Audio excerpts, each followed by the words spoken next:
വ്രതശുദ്ധിയിൽ അപാകതകളൊന്നും വന്നിട്ടില്ല. മോൾ ഏതു നേരവും പ്രാർത്ഥനയില്ല. ഈ പ്രായത്തിലുള്ള ഒരു പെൺകുട്ടി ചെയ്യുന്നതിനേക്കാൾ ഭക്തിയോടെ അവൾ എല്ലാ കാര്യങ്ങളും ചെയ്യുന്നുണ്ട്. പക്ഷെ എന്നിട്ടും ഇത്രയൊക്കെ ചെയ്തിട്ടും നാഗദംശനത്തിന്റെ സ്വപ്നം കണ്ട് പേടിക്കാന്ന് പറഞ്ഞ പൂജാവിധികളൊന്നും തെറ്റിയതുകൊണ്ടല്ല. നാം നേരത്തെ സൂചിപ്പിച്ചിരുന്നല്ലോ, കുടുംബത്തിന് പുറത്തു നിന്നുള്ള ചിലർ ശത്രുക്കളുടെ വേഷത്തിലുണ്ട്. ഈ കർമ്മം മുടക്കാൻ അവരാഗ്രഹിക്കുന്നു. ആരാണ് അവര്? ശത്രുവിനെ തേടി അലയുന്നതിനേക്കാൾ നമുക്ക് നേരെ വരുന്ന ശത്രുവിന്റെ ആയുധത്തെ പ്രതിരോധിക്കുന്നതാ നല്ലത്. നാഗദോഷമകറ്റാനുള്ള പൂജയെ ഇല്ലാതാക്കാൻ നാഗങ്ങളെ തന്നെയാണ് ശത്രുക്കൾ ആയുധമാക്കിയിരിക്കുന്നത്. അതിന്റെ സൂചനയാണ് വ്രതം നോറ്റിരിക്കുന്ന പെൺകുട്ടി കണ്ട പേടി സ്വപ്നം. തിരുമേനി, സ്വന്തം പ്രായം പോലും നോക്കാതെ ഈ കുടുംബത്തിന് വേണ്ടി ഇത്രയും വലിയൊരു ത്യാഗത്തിന് തയ്യാറായ പെൺകുട്ടിയാ. അവൾക്കൊന്നും സംഭവിക്കാൻ പാടില്ല. പ്രതിവിധി ചെയ്തേ പറ്റൂ. അങ്ങനെ നിശ്ചയിച്ചേ പറ്റൂ. 41 ദിവസത്തെ ചടങ്ങുകളിൽ സർപ്പബലി ഉൾപ്പെടുത്തേണ്ടി വരും.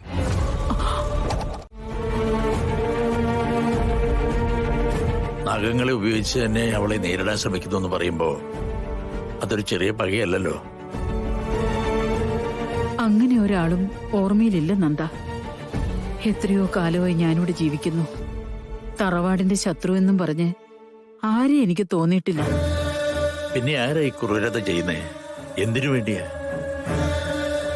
ഇതുവരെ എല്ലാത്തിനെയും എതിർത്ത് തോൽപ്പിക്കാൻ ശ്രമിച്ചത് നിർമ്മലയും കുടുംബമാ. ഏയ്, അതല്ല. കുടുംബത്തിനകത്തു നിന്നല്ലെന്ന് സിദ്ധൻ തീർത്തു പറഞ്ഞു. എന്നാ ചെയ്യുന്ന ആളിനെ ചൂണ്ടിക്കാണിച്ചു തരാൻ തടസ്സമുണ്ട്. മുടക്കാനിറങ്ങുന്നവർക്ക് എല്ലാ മായകളും വശമുണ്ടാവൂല്ലോ. സർപ്പബലി നടത്തിയേ തീരൂലേ? അങ്ങനെയാണ് അദ്ദേഹം പറയുന്നത്. ഇതുവരെയുള്ള കാര്യങ്ങളില് അദ്ദേഹത്തിന്റെ വാക്കുകളല്ലേ നമ്മൾ അനുസരിച്ചത്. ഇത് മാത്രമായിട്ട് തള്ളിക്കളയാൻ പറ്റുമോ? ജീവിതത്തിൽ ഒരിക്കലേ ഞാൻ സർപ്പബലി കണ്ടിട്ടുള്ളൂ. അമ്മയ്ക്ക് ഓർമ്മയുണ്ടോ? ചങ്ങന്നൂര് ബ്ലാക്കുറിശി തറവാറ്റില് എനിക്കൊരു 10-12 വയസ്സുള്ളപ്പോ എന്നെ കൂട്ടി സർപ്പബലിക്ക് പോയത് ഓർമ്മയുണ്ട്.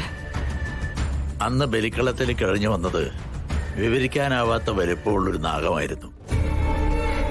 കളത്തിലിരുന്ന പെൺകുട്ടി അത് വലിഞ്ഞു മുറുക്കി. ആളുകൾ ഒന്നടങ്ങ് ശ്വാസം അടക്കി പിടിച്ച് നിൽക്കുമ്പോ വരിഞ്ഞു മുറുക്കിയ നാഗം അവളെ കൊത്തിക്കൊന്നു. സത്യം പറഞ്ഞ അതിനുശേഷം സർപ്പബലി എന്നുള്ള വാക്ക് തന്നെ പേടിയാ. അതിപ്പോ നമ്മുടെ കാവില്, അതും കൃഷ്ണമോളെ പോലൊരു പാവം പെൺകുട്ടി. അപകടമാണല്ലോ അമ്മേ. സത്യത്തിൽ ഈ തറവാടിന്റെ ദുരന്തത്തിനോട് ഒരു ഉത്തരവാദിത്വവും കൃഷ്ണമോൾക്കില്ല. എന്നിട്ടും നമ്മുടെയൊക്കെ വാക്ക് കേട്ട് 41 ദിവസം നീണ്ടു നിൽക്കുന്ന കഠിന വ്രതത്തിലാ ആ കുട്ടി. അവസാനം അവളെ ബലിയെടുക്കാന്നൊക്കെ പറഞ്ഞ അങ്ങനെയൊന്നും സംഭവിക്കില്ല എന്ന് കരുതാനേ നമുക്കിപ്പോ പറ്റൂ. എന്നേക്കുമായി ഈ ശാപം ഒഴിഞ്ഞു പോയല്ലേ പറ്റൂ. തലമുറകൾ ഇനിയും കിടക്കുകയല്ലേ. അതും വിശ്വാസത്തിനോട് കൂറില്ലാത്ത പുതിയ തലമുറ. എല്ലാവരെയും നിലനിർത്തണ്ടേ? കൃഷ്ണമോൾ എല്ലാത്തിനും തയ്യാറായിരിക്കും. പക്ഷേ എനിക്ക് പേടി സിത്താരയുടെ കാര്യത്തിലാ. ഒരുപക്ഷെ എല്ലാം മതിയാക്കാൻ സിത്താര ആവശ്യപ്പെട്ടാലോ? ഞാൻ കുറച്ചുനാൾ നാട്ടിലുണ്ടായിരുന്നില്ല. ഒരു ബിസിനസ് ടൂറിലായിരുന്നു. വമ്പന്മാരുടെ കൂടെയൊക്കെ പിടിച്ചു നിൽക്കണ്ടേ? എന്റെ വിശ്വനാഥ, നമ്മൾ തമ്മിൽ കാണാൻ തുടങ്ങിയിട്ട് കാലം കുറെ ആയില്ലേ. ആദ്യമൊക്കെ നമ്മൾ തമ്മിൽ കണ്ടുമുട്ടിയ കുറെ സമയം ഒന്നിച്ച് ചെലവഴിക്കുകയായിരുന്നു. അതിനും മാറ്റം വന്നത് നവീൻ കളരിക്കിലെ ബിസിനസ് ഏറ്റെടുത്തപ്പോഴാ. അവൻ വളർന്നു തുടങ്ങിയപ്പോഴാ. ഓ മതി മതി. നന്ദഗോപാലന്റെ മകന്റെ വളർച്ചയെക്കുറിച്ച് ഞാൻ വേറൊരവസരത്തിൽ അറിഞ്ഞോളാം, മനസ്സിലാക്കിക്കോളാം. ഇപ്പൊ എനിക്ക് ഒട്ടും സമയമില്ല. എങ്കിൽ പിന്നെ ആയിക്കോട്ടെ, വിശ്വാസം ചെല്ല്. അല്ല, നവീന്റെ വിവാഹം കഴിഞ്ഞു അല്ലേ? നാട് നീളെയുള്ള ബിസിനസ്സുകാർക്ക് മുഴുവൻ ക്ഷണമുണ്ടായിരുന്നു. പേരിനൊരു കത്ത് പോലും എനിക്ക് തന്നില്ല. ഒന്നാമത് തിരക്ക് പിടിച്ച തീരുമാനമായിരുന്നു. പിന്നെ ഉള്ളത് പറയാലോ, തന്നെ വിവാഹത്തിന് ക്ഷണിക്കുന്നതിനോട് നവീൻ ഒട്ടും താല്പര്യം ഉണ്ടായിരുന്നില്ല. അവനെ പറഞ്ഞിട്ട് കാര്യമില്ല, അവനെ താൻ അത്രയ്ക്ക് ദ്രോഹിച്ചിട്ടുണ്ടല്ലോ.